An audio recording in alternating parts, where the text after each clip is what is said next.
Olá galera, aqui é o Gilberto da Universidade do Inglês e eu estou aqui hoje para compartilhar com você mais uma das histórias do Bill. Eu quero falar com você hoje sobre quem fala inglês melhor. Eu aprendi a falar inglês em 8 semanas com o método que eu trouxe para o Brasil, isso foi em 1997. Eu tenho que dizer para vocês que eu fiz o curso da melhor forma que eu podia fazer.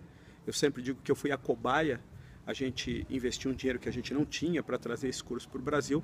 Então, eu tinha duas expectativas. A primeira é que eu queria falar inglês, mas uma expectativa que nasceu no caminho, maior ainda, é que esse negócio precisava dar certo. E isso foi lá em 1997. De lá para cá, eu não sei quantas vezes eu já viajei para os Estados Unidos. Eu, às vezes, viajo 3 a 4 vezes por ano para os Estados Unidos. Tive na Inglaterra, tive em estado dos Estados Unidos, onde você não encontra pessoas que falam português. Tive sozinho, tive com a minha família. Tive nos Estados Unidos fazendo cursos.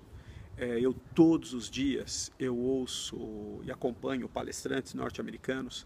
Eu traduzo um palestrante americano em particular. Mesmo eu falo que quando nós estávamos devendo mais de R$1 milhão, nós encontramos um cara nos Estados Unidos, o nome dele é Mike Diller, e nós compramos o material dele e fizemos aquilo que ele mandou fazer, e tudo isso estava em inglês, nós fizemos as traduções. Então, a gente fez a tradução, fez a adaptação, e aí foi quando nós verdadeiramente encontramos a estrada para o sucesso na internet. Então, eu sei do ativo que o inglês é na minha vida. Eu sei o que o inglês abre de portas para mim, de relacionamentos. Agora mesmo, eu estou em contato com...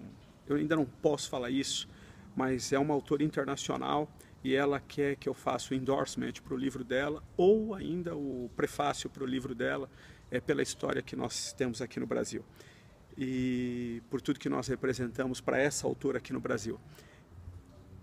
Mas é uma coisa curiosa, eu não tenho um inglês perfeito, de verdade. Aliás, eu não tenho um português perfeito.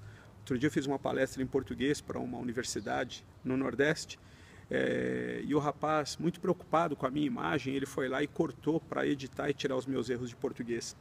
Eu nem faço questão porque eu sou assim, eu não me orgulho dos meus erros, mas eu não vou transformar a minha vida numa coisa ruim ou me transformar numa pessoa pior por causa desses erros.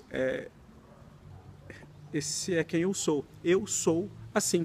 Então, eu poderia gastar agora o restante da minha vida consertando os erros ou melhorando os meus acertos. Mas eu tenho uma razão porque eu estou falando isso, porque eu estou compartilhando esse tema aqui com vocês.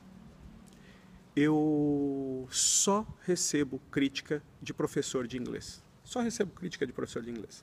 Se você perguntar, Gilberto, você poderia melhorar o seu português? Claro que eu poderia melhorar meu português. Meu pai é professor de português, já aposentado, a mamãe era professora de português, ela morreu. Meu primeiro emprego foi num escritório de advocacia, numa época que falar português era... Você tinha que falar português corretamente para trabalhar lá. E eu me saí bem em todos esses lugares. Mas eu era uma pessoa pedante, parecia um cara metidinho, então as pessoas não gostavam de mim. Então eu abri mão de ficar tendo um português que fosse perfeito, que soasse... Eu abri mão, eu resolvi ser... como eu sou, eu resolvi deixar vir para fora a pessoa que eu sou. E isso acaba acontecendo no meu inglês também. Meu inglês é igual ao meu português, entendeu? Então eu erro no português e eu erro no inglês também, os dois são uma língua. E o curioso, né? E você pode perguntar, Gilberto, você tem dezenas e dezenas de professores na sua escola, você não pode melhorar seu inglês a hora que eu quiser. Mas tem uma coisa pela qual eu ainda reluto em melhorar meu inglês. Eu continuo pesquisando ferramentas para melhorar o inglês.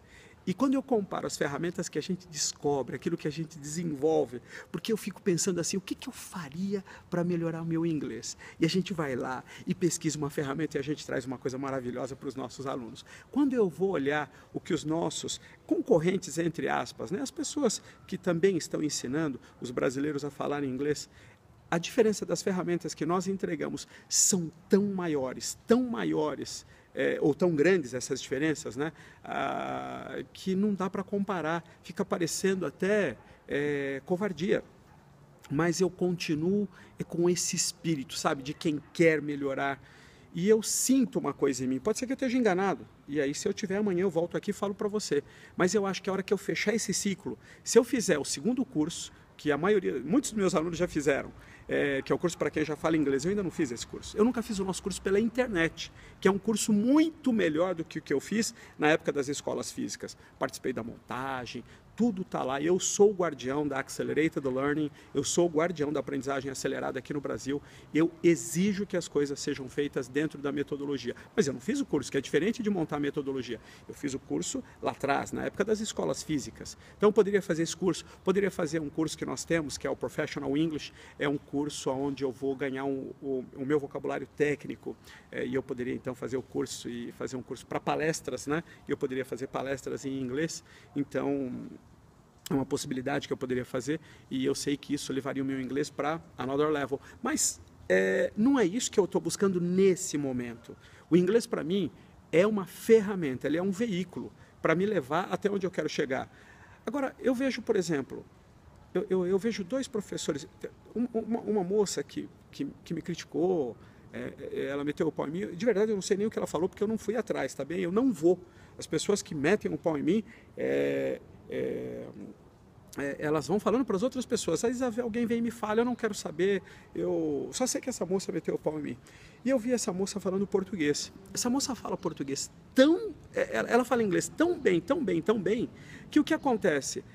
As pessoas acham que nunca vão conseguir atingir o nível dela, porque ela fala português, ela é brasileira, ela fala português com sotaque, é como se eu estivesse falando assim como você, porque você entende? Então, eu sei, todo mundo sabe, ela sabe que ela levou anos para chegar naquele nível.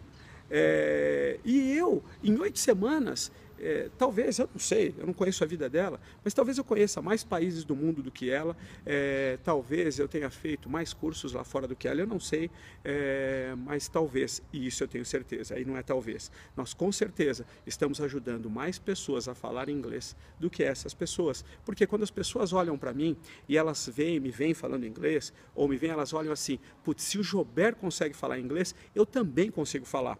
Eu tive esses dias num evento do Roberto Chiniachik, um homem gigantesco.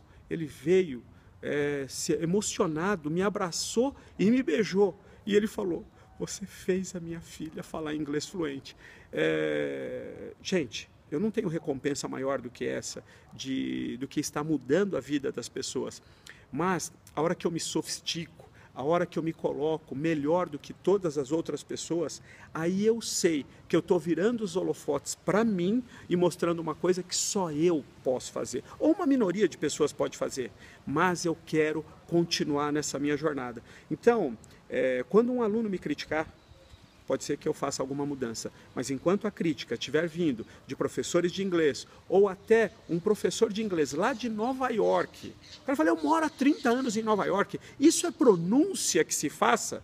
Aí eu vou dizer uma coisa assim, olha, eu tenho uma convicção plena e absoluta de que daqui do Brasil eu já ajudei muito mais gente a falar inglês do que esse professor de Nova York.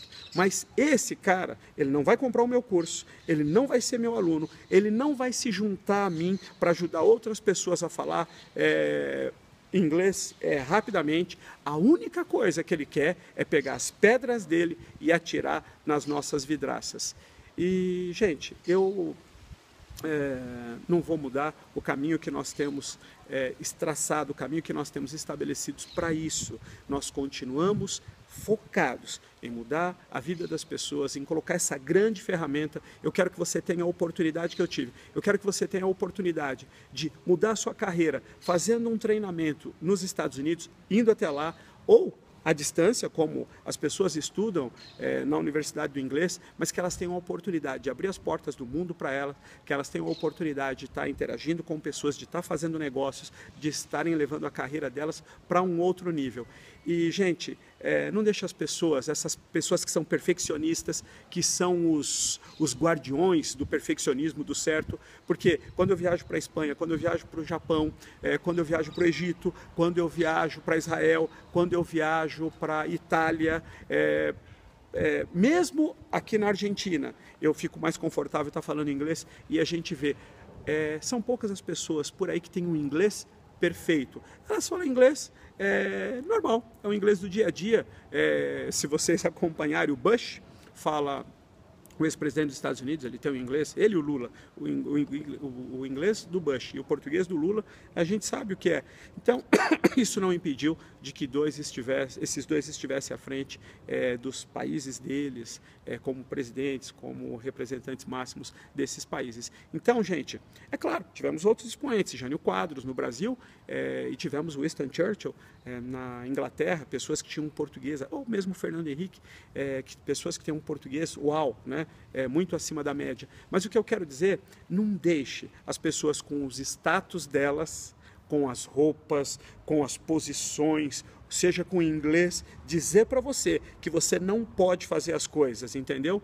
Você pode fazer as coisas e eu tenho visto, eu tenho amigos que são empresários multimilionários, um com empresas com mais de 100, outro com mais de 200, outro com mais de 600, outro com mais de 1000 funcionários. Uns nunca terminaram o primário, outras nunca terminaram a universidade, outros têm 2 faculdades, mas não é isso que faz a diferença entre eles. O que faz a diferença é o que eles têm no coração deles. E uma das coisas que eles aprenderam ao longo da jornada é não exigir das pessoas mais do que elas precisam para cumprir o destino delas. Para que uma pessoa precisa ser perfeita se ela só precisa daquilo como ferramenta? Se ela só precisa daquilo como veículo para levar até onde ela quer ir? Então, gente, eu fico bravo quando eu falo dessas coisas, o meu tempo já acabou, eu só estou falando uma coisa, a gente disse isso, não deixa ninguém roubar o seu sonho, tá bom? No fim, resumindo tudo, é isso que eu quero dizer, não deixa ninguém roubar o seu sonho. É isso aí, se você achar que deve compartilhar esse vídeo com alguém, fique à vontade, vai lá e compartilha, planta essa semente na vida dele. Se você achar que deve guardar para você, guarda e eu vou ficar feliz assim mesmo, tá bom? Então é isso aí, the best is yet to come, o melhor ainda está por vir. See you tomorrow, te vejo amanhã, and God bless you. Deus te abençoe.